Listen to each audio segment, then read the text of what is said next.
What is good? Welcome into Driving the Nightline. My name is Alan Bell. We got a fantastic show, a packed show for you here tonight. Good to see the boys here. And Prince of Picks, as always, my dude. You're a leadoff hitter, man. What you got, buddy? Yes, sir. All right, so we're going to start off with the international friendly. We got two of them going on. These are taking place tomorrow on Wednesday. So our first kickoff here is 12 p.m. Eastern. We got Oman taking on Lebanon. These are two of the lowest scoring international teams in the world. They're both known globally around the world as kind of like 1-0 merchants. Neither team is very good offensively, but they are pretty decent defensively. So we're going to take under 2.5 goals in that game, and then we're going to parlay that with another international friendly going on 2 p.m. Eastern. Again, this is on Wednesday. Nigeria is going to be taking on Ghana. When we're looking at the head-to-head between these two, 5 of the last 6 head-to-head has hit under 3.5 goals. We're looking at Ghana side, 9 of their last 10 has also hit under 3.5 goals. And when we're looking at Nigeria, a staggering 23 out of their last 24 matches has hit under 3.5 goals. So we're going to parlay those two together. Oman, Lebanon, under 2.5, plus Nigeria, Ghana, under 3.5. And that gets us to minus 109 odds. And then I got a FIFA Club World Cup futures bet for you guys here. That tournament's taking place here in about a couple weeks. June 14th, I want to say, is the starting day. First game for that tournament. We're looking at Group A here, and we're looking at Inter Miami. This team is in terrible form right now. They're winless in 7 of their last 8. They are a shell of their former selves from last year. Obviously, a lot of their older veterans are older, and they look it. And they're in a really tough group here with Palmeiras from Brazil, who are undefeated in 16 of their last 18. Back-to-back champions of Brazil in 23 and 24. They also have Porto in their group, who are a staple in the European Champions League and are consistently a top 3 team in Portugal, which is widely considered as one of the top 5-6 leagues in the world. And then you got Al Ali in their group, who's one of the giants in the Egyptian league. They're ascending in the African pyramid here of soccer. So a really tough group for Inter Miami, a struggling Inter Miami team. Now, I will say this is a little bit of breaking news here. Miami has been linked with some big names to join their team before this tournament starts.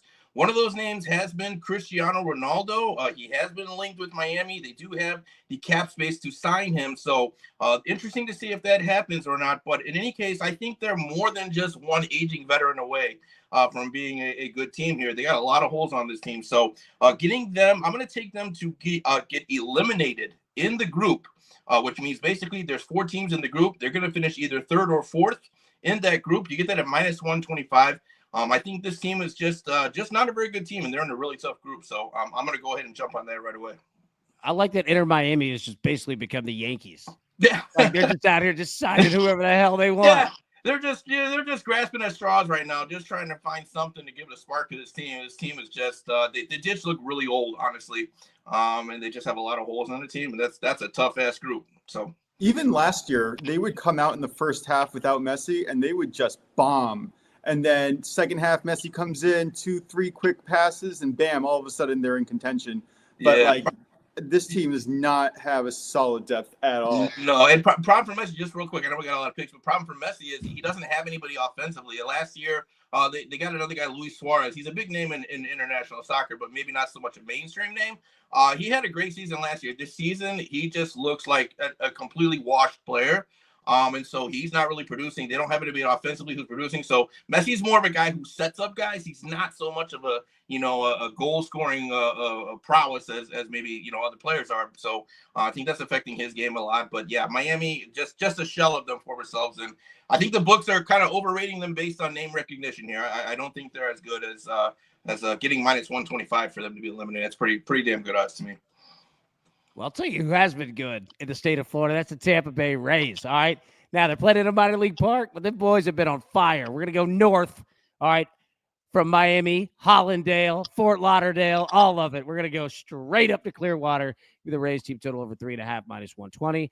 We're also going to take the Braves and the Phillies, both teams to score 3+ runs at minus 120. All right, our man Seth, all right, let me fire these off. My man came with a bevy of picks. Pacers first quarter money line. Pacers team total over 111.5. Tigers team total over 3.5 plus 100. Cubs first 5 money line plus the Diamondbacks first 5 money line. Cardinals money line. Mets money line and Cubs. I'm seeing a lot of Cubs out here today.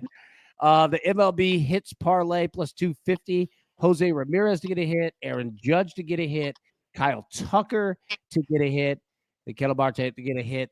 Put the 4 together, plus 250. Okay, now, next, our man Ron Sims. He has 2 parlays. The Cubs, again, see it. The Cubs better win tonight. Let me just tell you that. All right. He's got a parlay. Cubs money line, Yankees money line, Diamondbacks money line. Put those 3 together, plus 162. And then another parlay, plus 1645. Phillies money line, Royals money line, Cubs minus 1.5, and Yankees minus 1.5. All right, Moss, throw it over to you. You're also riding this Cubs train tonight, huh? Wait, hold up. I just got to get 5 more picks in before we start. But yeah, I was going to say, did you want to bet every prop that's on the board tonight, or? I have actually a ton of props right now. I'm not even going to bother you guys. Maybe at the end, if you guys ask nicely, I have 2 live plays and 1 another pre-play that I'm playing. But anyway, let's go to the Dodgers. Yeah, let's get to the picks. yeah. We're going to the Dodgers right now. They absolutely destroyed the Guardians. Again, I think the Guardians are exhausted after putting all their resources into fighting the Tigers. Money line value here at minus 130 is fantastic. This team's potential is number 1. Guardians potential, it's about number 20. Dustin May looks like he's coming into form, and I like paying to find out if Tanner Beebe can have 2 elite performances against 2 of the top offensive teams in the league. His metrics suggest not. Next up, we got the White Sox at the Mets. Mets minus 1.5, minus 120. For the record, I was ready to fade the White Sox with their ace on the mound. Funny enough that their ace is Shane Smith, another rookie. So I have absolutely no problem with going up against Jonathan Cannon here. Mets are going to bounce back in a big way. I feel it. Tyler McGill is on the mound for them. He has solid metrics and a 186 home ERA. Next up, we got the Pirates at the Diamondbacks. I'm taking the Diamondbacks on the run line at minus 115. Feel free to take that with the team total if the juices move too far. I like picking on rookie Mike Burrows. Again, he just has to show us that he can play in the big leagues, and the Diamondbacks are not going to be easier for him. If we get 4 earned runs like he did last time, I think this should be well more than enough to cash this for us against a weak Pirates team. Corbin Burns has been fine at home. It's a good matchup. Let's go to the Rockies at the Cubs. Again, everyone's favorite game today. I took a Cubs in a parlay here. I took them on the run line and the team total over 3.5. I fully expect a full onslaught today after a lackluster offensive performance yesterday. German Marquez is starting for the Rockies. Also paying to find out if he could have 2 good performances in a row. Metrics say negative regression is definitely incoming. And I like backing Cade Horton here. He's a rookie, but he has yet to let up more than 3 runs in any given start so far. Athletics at the Astros. Also taking the Astros any way I can see here. I took the Astros in a money line in a parlay with their first 5 money line, their full game money line, and their team total over 3.5. This is a spot for Hunter Brown to bounce back in a very big way. I think he completely shuts out the Athletics.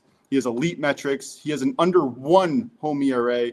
And as for the Astros offense, they're hitting against someone who's been fairly lucky so far in JP Sears. And I really, really like this perfect storm to completely blow over the Athletics. Last but not least, we got the Marlins at the Padres. I'm taking the Padres on the money line and their first 5 total over 2.5 runs. I said this yesterday, the Marlins bullpen is due to regress. They gave up a lead. There was 3-0 after the first inning and just blew the game away. I expect both of these pitchers to get touched up a little bit, but Max Myers for the Marlins, I really expect to really regress a lot more. He's been fantastic. He has 2 great back-to-back outings, but again, his whole career and his metrics tell me regression is definitely coming. And on the opposite side, we're backing Steven Kolek here, who despite 2 rough outings has decent metrics and should bounce back positively. That's all I have for today, but again, got a few more if you kind of want to keep the show going. See, watching these picks, I'm going blind. It's a lot of picks. It's a lot of picks. Now, here's one we're not going to go blind. The big dog, my boy Austin right there in the chat. 2 parlays. Let me put them up here. All right. French Open. Now, Austin, I appreciate you dropping these names that you know I can't pronounce whatsoever, but we're going to try. Talon Griekspoor, money line over Gabriel Diallo. We ain't riding no Gabriel Diallo. We are Talon Griekspoor front to back. We're also going to take Alejandro Davidovich Fokina, all right, over Jerry Lecter. Sounds like a guy I worked at Home Depot with.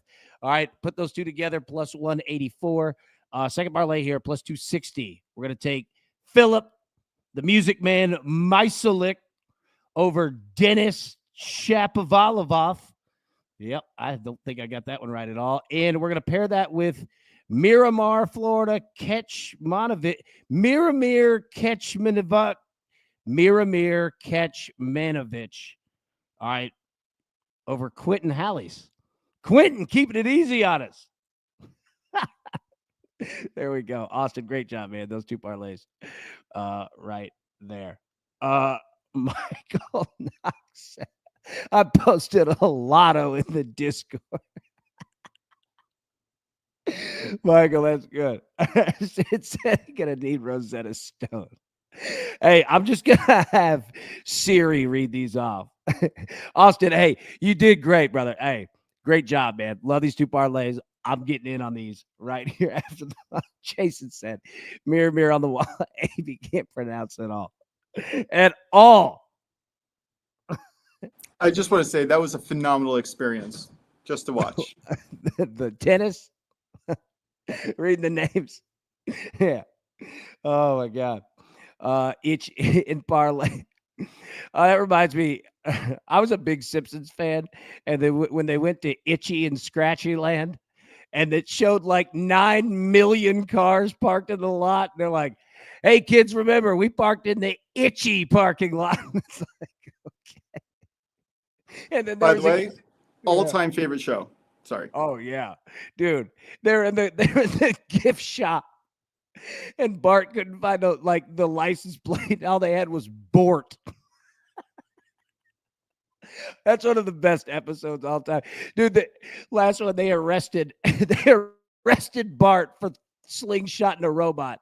And then they arrested Homer for something. They're like, "Marge Simpson, we've arrested your son. Marge Simpson, we've also arrested your fatter, balder son."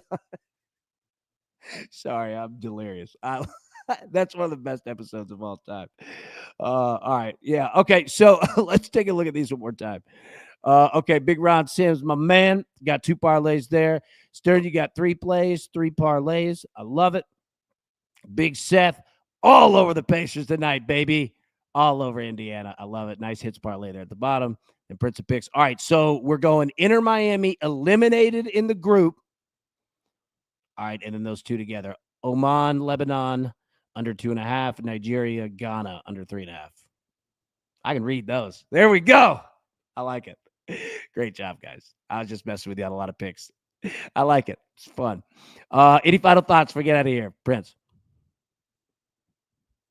Gonna have to pause the screen here and track all these bets down. This might take a few minutes. I have to got a lot of looking back and forth here to get all these picks in. But hey, real quick, you guys can follow me on TikTok and X at Prince of Picks. By the way, shout out to myself.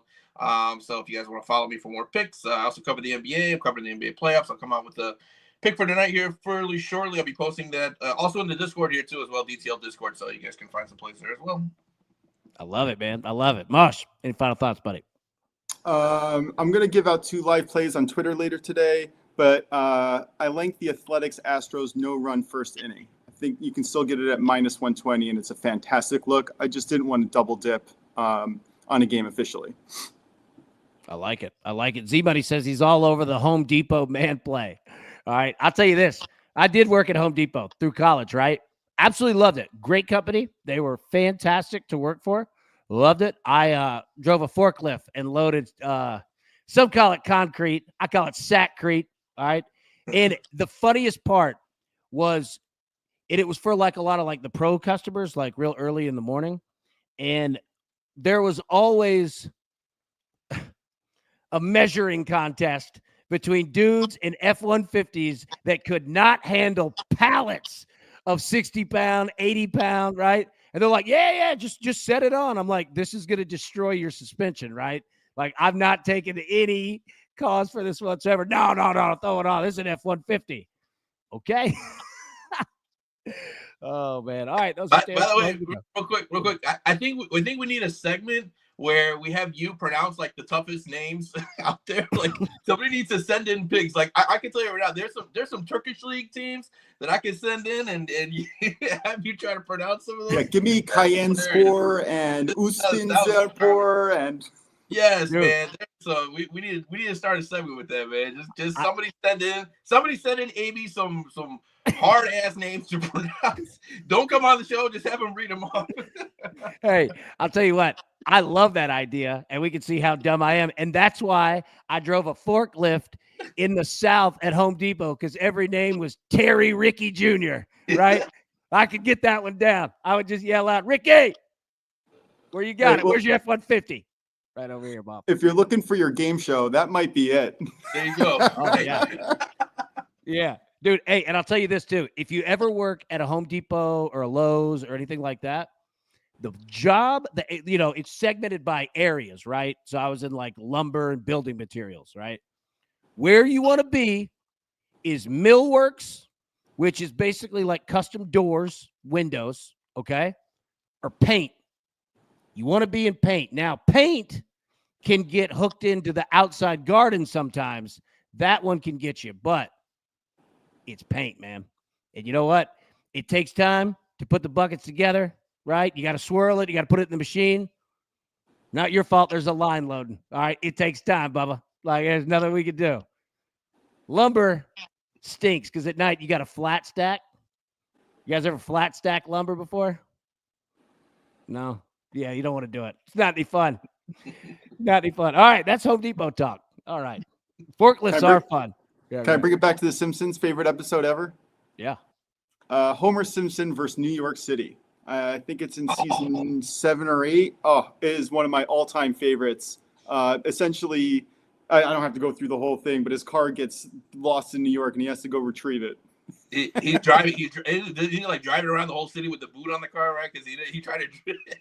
That's right. I remember that. The bathroom back when the Twin Towers were there, and that was the only bathroom, so we had to go all the way up, and then it was locked or something, so we had to go all the way down, go all the way up the other one. By the time he sees the guy putting a boot on his car, and he's just like, "I'm done. We're out of here." And it's the most dad angry I've ever seen anyone like really depicted. Hit home. Simpsons forever. The other great one was when they went to the lake house on like the 4th of July and he wanted to buy illegal fireworks, but he had to act like he was buying other stuff. So he bought like a porn magazine, a bottle of liquor, some kind of gel, whatever. And he gets back home. Marge opens the bag and she goes, "I don't know what you have planned for tonight, but I'm out." Oh my God. Kaden said, "I drove a forklift for Sherman Williams College." There we go. Did you ever stab anything like on accident? I did it once. I hit it was a thing of whirlybirds that go on top of your roof, right? And it damaged very minimal, but you have to go take a drug test and like you have to go do all this stuff. And I mean, obviously I passed, right? But dude, they were pissed. I was like, "Dude, I'll buy the thing. What did I damage? Like $8?" They were like, "This is a serious offense." I was like, "Okay. Yeah, you want to work tomorrow because you got nobody else." What were you saying? I got in trouble once for driving a forklift. I didn't realize that you needed a special certificate or something like that. I was a manager at a furniture store, and I was in charge of the warehouse at the time. And the guy who was driving the forklift was at lunch or whatever. And I was like, "This is stupid. I can do it." I got in massive trouble. Just totally messed the whole thing up. Pulled the whole rack down. It was a mess. Were you driving around with the forks up? I didn't know what I was doing. What do I know? Yeah, you just grabbing grabbing that cold tank on the back to replace it, just with your hands, no gloves. Oh, dude, forklifts are the best. Whenever I go up to Mims Lumber, he's got 2 or 3 forklifts. I mean, his shop is huge, right? And jump on that, and he's like, "Get the hell off of it." Jason said, let's see, policy with our forklifts were to drive backwards to prevent forking. Yep. So coming out of the freezer, I was headed full blast out. Forgot to see it. Yeah, forks up. It'll get you every time. You got to get them down and then angle it down, right? Just a little bit. But again, you can scrape the floor too. Did you have to have a guy in front with a flag? Yeah. I love it. Chisel said, my company could care less. Get the job done. We sold it. That's the hard part. Get it out. Oh, my God. I love it. Forklift races in the parking lot at night. You could pick up carts with a forklift. Oh, yeah, we raced them. Yep, you know it. Yep. 100%, dude. 100%, man. Oh, man. Kaden said, oh, man, we carried them pallets high. And sometimes, yeah. Carry them pallets high. Yeah, it'll get you. I like how he added no drug test for that. That's where you got to trust your shrink wrap guy. All right. Or if you've got lumber, you got the metal thing with the tight bands that you're. I think you take a hand off, you know. All right. That's been forklift talk. All right. We've got a ton of bets, ton of everything. Everybody, thank you so much. Also, we are moving the crew exclusive from tonight to Thursday at 12 p.m. Eastern. Think you're going to enjoy it. We got a special guest coming. So, going to have some fun with that. So, Thursday, 12 p.m. Eastern for the crew exclusive. It'll be fun. All right, boys. Ton of fun. Everybody, have a great rest of the day. Get out of work. Get home safe. Got a bunch of bets to hit tonight. So, best of luck. Let's catch these tickets. We'll see you tomorrow. Thanks. Who's got it better than us? Nobody!